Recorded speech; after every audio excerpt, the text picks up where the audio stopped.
Let's just jump right in. If you're an aquarium hobbyist looking to bring a genuinely stunning, active little species into your home freshwater tank, you are absolutely in the right place. Today, we're doing a complete masterclass on the Celestial Pearl Danio. We're going to cover everything, from dialing in your minimum footprint and water parameters, all the way to aquascaping, diet, and even advanced breeding. Now, what's really wild about this species is the sheer scale we're dealing with. These gorgeous galaxy-patterned beauties max out at just 3/4 of an inch to maybe 1 inch long, literally the size of a jelly bean. And honestly, that micro size dictates pretty much everything we'll be talking about today, from the filter you choose to the tank mates you can safely add. Here's our game plan for this explainer. We'll start by meeting the Celestial Pearl Danio. Then we'll cover water parameters and flow, aquascaping the perfect habitat, diet, behavior, and tank mates, sexing and breeding basics, and finally, health, common mistakes, and buying tips. Let's get to it. Section 1. Meet the Celestial Pearl Danio. Small fish, big personality. You know, you might actually spot these little guys at your local fish store under a couple of different names, like the Galaxy Raspora or the Fireworks Raspora. That's thanks to those incredible pearlescent dots scattered all across their dark blue bodies. In a well-maintained home tank, these peaceful bottom dwellers can live for a solid 3 to 5 years. But here's the catch. They're incredibly shy and get stressed out really easily. So setting up a secure environment from day one, yeah, that's not just a nice to have, it's absolutely crucial for their survival. Moving right along to Section 2. Water parameters and flow. Getting the baseline set up right. Okay, so Celestial Pearl Danios need cool, crystal clear fresh water. Check out this temperature range, 71 to 78 degrees Fahrenheit. Depending on how warm your house is, you might not even need a water heater. They also need a neutral pH, right between 6.5 and 7.5, and soft water around 1 to 5 DGH. I can't stress this enough. Hitting these precise parameters is completely non-negotiable if you want your shoal to thrive. When we're talking about the footprint of your habitat, your absolute minimum tank size is 10 gallons. That 10-gallon mark gives a small starting shoal of, say, 5 to 7 fish, exactly the swimming room they need.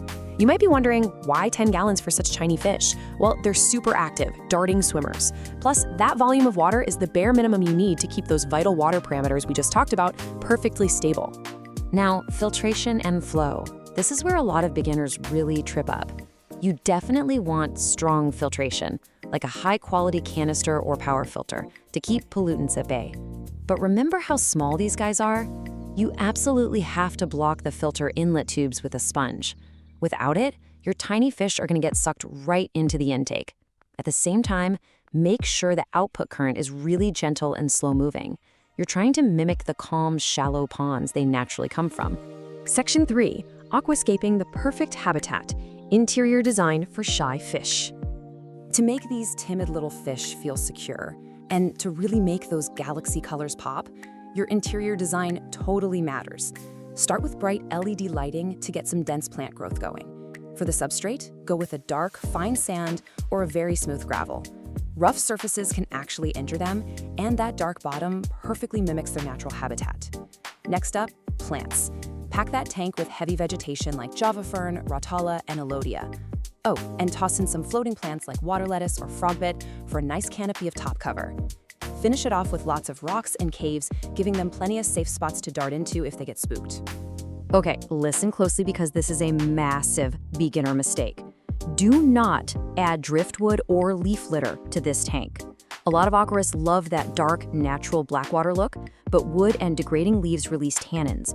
And for this specific fish, those tannins alter the water chemistry in a way that is highly unhealthy for them. You need to keep that water clear and pristine. Section 4. Diet, behavior, and tank mates. Daily life in the aquarium.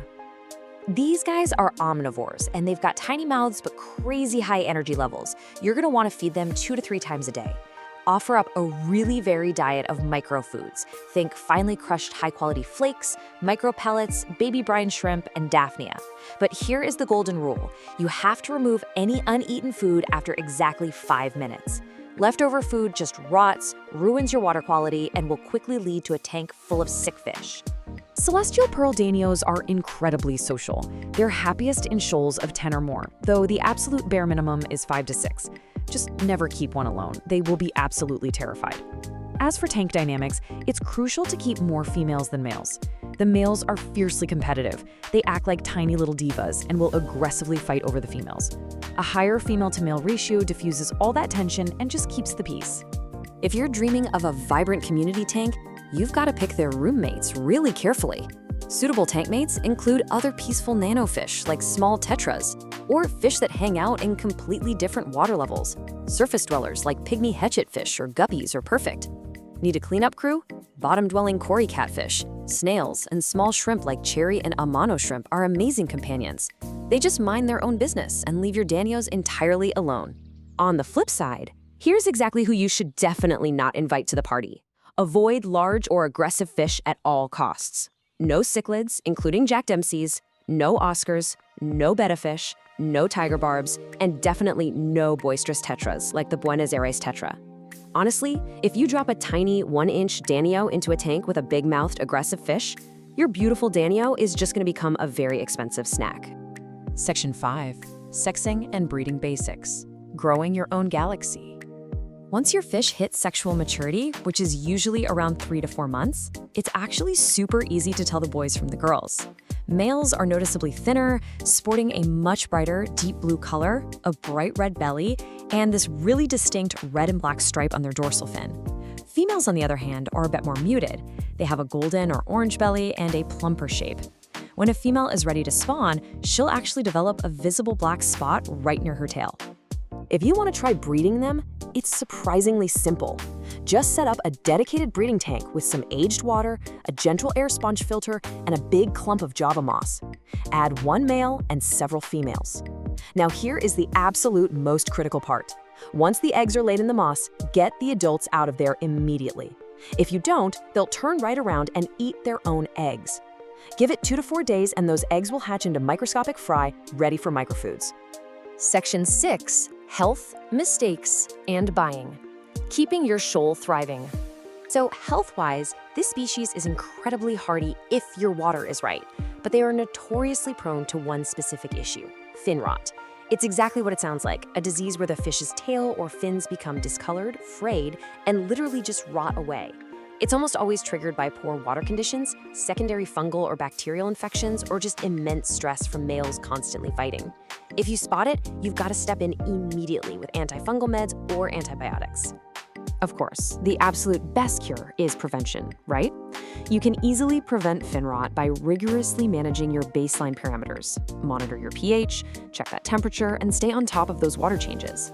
And going back to what we said earlier, make sure your male-to-female ratio is well balanced so your males aren't constantly stressing each other out and tearing at each other's fins.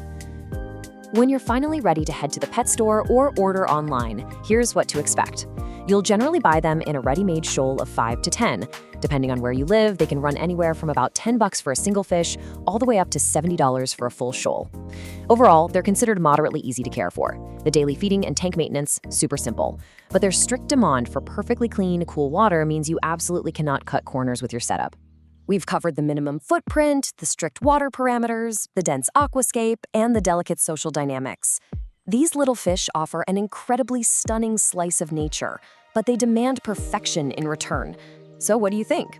Are you ready to rise to the challenge of building a flawless micro-habitat? Or is keeping a piece of the galaxy in your living room just a little more responsibility than you bargained for? Thanks so much for joining me on this explainer, and happy fish keeping!